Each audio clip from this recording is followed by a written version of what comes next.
पंडित जी को बुलाए थे और पंडित जी को बोले तो पंडित जी भी मना कर दिए, वो भाग गए पहले बार में ही। तो फिर उनको पकड़े बैठा है, बोले कि हमको दोबारा शादी करना है। कि हमारे समाज में दूसरी बार शादी नहीं होती सेम पर्सन से, तो ये चीज़ हम कभी सुने भी नहीं थे, देखे भी नहीं थे। भले हुआ होगा किसी हमारा एंगेजमेंट हुआ, हल्दी हुआ, मेहंदी हुआ, तिलक नहीं हो पाया था क्योंकि वो चीज़ हमें अच्छा नहीं लगा था।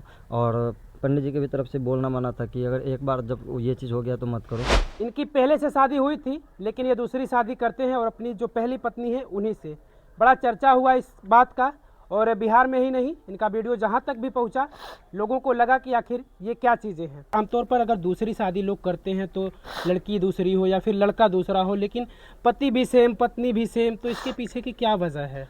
वजह तो हम आपको बाद में बताएंगे, लेकिन हम बोलना चाहेंगे कि जो दूसरा किसी से करना है ना, उससे कहीं ज़्यादा अच्छा है कि अपनी ही बीवी के साथ में दोबारा हमें करना। नहीं, सिचुएशन ऐसी आ जाती है। हाँ। तो होता है कि अगर कभी लड़की से डाइवोर्स हो जाए या लड़के से हो जाए तो फिर दूसरी शादी वहाँ पे होती है, मान लीजिए। बट बाकी वो नौबत नहीं आने दे। लेकिन हमारा जो रीज़न रहा है कि हम जैसे एक सोल्जर है, तो सोल्जर को बहुत ही कम टाइम मिलता है अपना ज़िंदगी जीने का। तो ऐसे पिछले हमारा 2 साल पहले शादी हुआ था 2022 में 22 जनवरी को, और अभी 2024 में हम दोबारा शादी की, क्योंकि इस 2 साल के बीच में बहुत कुछ हमारा ऐसा टाइम था, कोई भी ओकेजन था जो हम साथ में सेलिब्रेट नहीं किए। खास करके हमारा जो पहला एनिवर्सरी था, वो एनिवर्सरी भी हम साथ में सेलिब्रेट नहीं कर पाए थे, एक दूसरे को विश तक नहीं कर पाए थे, हम ड्यूटी की वजह से बाहर चले गए थे। तो फिर इसलिए हमको इस टाइम में मौका मिला था कि चलो इस एनिवर्सरी पे हम साथ हैं। तो इस एनिवर्सरी को हमें इस तरीक़ा से सेलिब्रेट करना था ताकि आगे आने वाले दिन में अगर हम ड्यूटी की वजह से कहीं चले जा रहे हैं या हम नहीं रह पा रहे हैं साथ में, तो ये एक मेमोरी हमारे लिए बेस्ट मेमोरी बन के रहे, और पीछे आने वाले दिन में हमारा क्या छूट गया वो सब चीज़ निकल जाए इससे। यादगार पल बनाना था हाँ, इसे। यादगार पल बनाना था। कुछ अधूरे ख्वाहिश थी जिनको पूरा करना था, कुछ अधूरे सपने थे जो पूरा करना था। आजकल का जो लोग नए नए हो गए हैं, तो उनके बहुत सारे सपने होते हैं कि हमारा अपनी वाइफ के साथ में साथ में फ़ोटो शूट हो, जैसे हल्दी हो तो साथ में लगे, मेहंदी हो साथ में लगे, हम सब साथ में सेलिब्रेट करें। और पहला शादी जो था वो हमारा फैमिली के साथ हम लोग एंजॉय नहीं कर पाए थे, बस शादी हो गया था कैसे भी करके। तो ये वाला जो शादी हुआ, इसमें हम जो भी चीज़ चाह रहे थे एंजॉय करना, या साथ में photo shoot, video shoot, family के साथ में हंसना, गाना, नाचना, साथ में बारात जाना, तो वो सब चीज़ हम किए इसमें। शादी आपकी जो पहली बार जब हुई थी, अरेंज मैरिज थी या फिर? हाँ, वो भी अरेंज मैरिज ही थी, वो हमारे पेरेंट्स ने डिसाइड किया था, फिर हम वो अरेंज मैरिज थी। और ये वाला भी अरेंज मैरिज ही है, लेकिन ये हम लोगों ने साथ में सेलिब्रेट किया, तो इसको एज अ लव मैरिज भी बोल सकते हैं दूसरा वाला। बिल्कुल, आप इतनी सी बातों से समझ गए होंगे कि आखिर इसके पीछे की क्या वजह है, लेकिन हम उनसे भी बातचीत करेंगे। ये भाई साहब सेना में हैं और इन्होंने सारी चीज़ें बताई। वो शायद महसूस कर पा रहे होंगे आप उन चीज़ों को कि जो शख्स सेना में रहते हुए अपने वतन के लिए, अपने परिवार से, अपने घर से इतना दूर रहता है, सारी ख्वाहिशें, सारे सपने वहीं पर सजो कर रखता है, लेकिन जब वो कुछ पल के लिए अपने घर पर आता तो वो जीना चाहता है उस पल को जो वो दूर रहकर सिर्फ सोच ही पाता है। कैसे प्लानिंग हुई थी दूसरी शादी के लिए? शादी का प्रस्ताव इनके तरफ से था, तो उस समय में ये चीज़, क्योंकि हमारे समाज में दूसरी बार शादी नहीं होती सेम पर्सन से, तो ये चीज़ हम कभी सुने भी नहीं थे, देखे भी नहीं थे। भले हुआ होगा किसी का, लेकिन तो पहले लगा कि ऐसे बोल रहे होंगे, मजाक मजाक में बहुत सारा बात हो जाता है, तो हमको ऐसे लगा था। क्योंकि एक चीज़ फिक्स होता है हमारे समाज में, शादी एक ही बार होता है, चाहे वो अच्छे से हो, ख़राब से हो, जैसे भी हो। तो पहले ये चीज़ को हम लाइटली लिए थे। हम भी बोल दिए कि हाँ, कोई मानेगा ही नहीं, कि सामने से सबको फेस करिएगा ना, जब लोग ऐसा रिएक्शन देगा तो फिर नहीं कर पाइएगा कि नहीं करना है, जबकि अंदर मन में था कि करना है, लेकिन ऐसे समाज का सोच के फिर नहीं करना था। लेकिन फिर इनको देखें कि जैसे दिन में हमसे ये चीज़ हुआ, बात हुआ शादी का कि करना है, और रात को ही देख रहे हैं कि ये मतलब बाकी हम लोग के जो पेरेंट्स हैं यहाँ के, मेरे साइड के, सब किसी से ये बात करके कन्विंस करना शुरू कर दिए। तब फिर उसके बाद में हम भी मान गए कि अगर ये कन्विंस कर रहे हैं तो फिर ऑब्वियस सी बात है ये सीरियस है, और हमको क्या ही चाहिए, कोई भी लड़की यही चाहती है कि हमारा शादी हो, स्पेशल ट्रीटमेंट मिले। वो तो ऐसे अगर मिल रहा है सामने से तो कोई क्यों ही मना करेगा। तो ऐसे हम भी आराम से मान गए थे। बाकी उसके बाद जिसको भी कन्विंस करना था ये किए, जो भी प्लान करना था सब कुछ यही किए।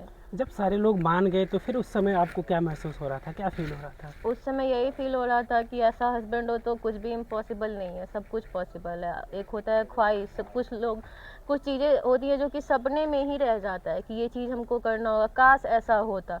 तो वो काश हमारा कभी रहेगा नहीं, क्योंकि जो भी सपना हम देखते हैं शायद हम बताते भी नहीं है तब तक ये पूरा कर देते हैं। तो इस वजह से बहुत लकी हैं हम जो ये हस्बैंड मिले हैं हमको। मम्मी पापा को कैसे मना पाए आप? शुरुआत में तो सबसे पहले मम्मी पापा से ही बात जिक्र हुआ होगा कि हम दोबारा ऐसा कुछ करना चाह रहे हैं, तो फिर कैसे मम्मी पापा को आप? मम्मी पापा से पहले इनका था, क्योंकि हमको पता था कि शादी में हर एक फंक्शन में ये रहने वाली है, तो हम पहले इनसे पूछ लिए। तो इनको भी मनाना थोड़ा मुश्किल था, क्योंकि हमारा जो लाइफ है कि हम कोई भी ओकेजन को प्लान कर लेते हैं, बट एक दिन या 2 दिन पहले या फिर उसी दिन हमें क्या होता है कि कुछ ऐसा आ जाता है जो हमें जाना पड़ता है ड्यूटी पे, तो हर बार छूट जाता है। तो हम इनको बोले तो उनकी तरफ से वही था कि आप सब कुछ कर लोगे, पूरा हल्ला मचा दोगे, सब जगह कह दोगे कि ऐसा ऐसा करना है करके, और उससे पहले आप नहीं रह पाओगे तो क्या होगा।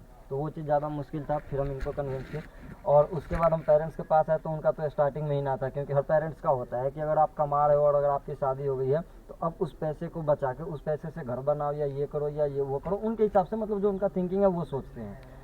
तो उनके तरफ से ना था। 1-2 दिन हमने बात किया, वो ना ना ना ना निकलता रहा। फिर हम बोले कि चलो हमको दोबारा शादी करना है, लेकिन आप बताइए कि दिक्कत क्या क्या है, वो सब चीज़ आप हमको बताइए, हम उसको रिजॉल्व करते गए धीरे धीरे।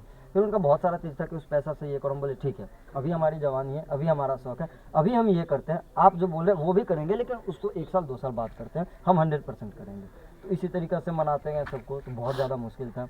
फिर शादी तक भी पापा किसी से बात नहीं करते थे, क्योंकि उनको पता है कि वो किसी को भी बोलेंगे तो कोई समझेगा नहीं। और पापा हमारे यहाँ मार्केट में रहते हैं, तो 50 लोग हैं जो हर दिन पूछते हैं। हमारा सोशल मीडिया था तो मैडम चलाती है, सब कुछ यही करती है, तो हम वीडियो वहाँ पे डाले थे कि हम शादी कर रहे, तो यहाँ के लोग भी देख के पापा से हर बार पूछते थे कि ऐसा ऐसा हो रहा है करके। तो पापा किसी को नहीं बताते थे और सबको हम ही कन्विंस करने का कोशिश करते। तो बहुत ज़्यादा मुश्किल रहा था और मुश्किल था। मनाने में काफ़ी वो आपको संघर्ष करना पड़ा।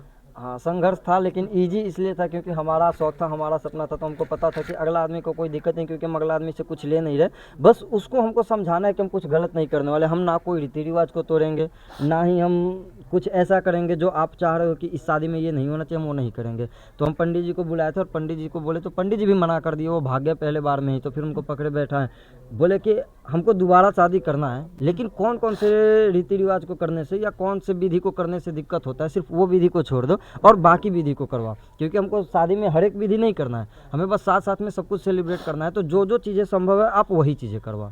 तो फिर उस तरीक़ा से सब कोई माना था। तो क्या कुछ हुआ था, क्योंकि तमाम ऐसी जैसा कि आपने बताया, तमाम ऐसी विधियाँ होती, तमाम ऐसी परंपराएं होती हैं, शादी विवाह में अमूमन होता ही है। हाँ, तो वो कौन सी चीज़ें थी जो आपने वो दोहराया नहीं, जो आपने पहली शादी में किया था? हमारा एंगेजमेंट हुआ, हल्दी हुआ, मेहंदी हुआ, तिलक नहीं हो पाया था क्योंकि वो चीज़ हमें अच्छा नहीं लगा था।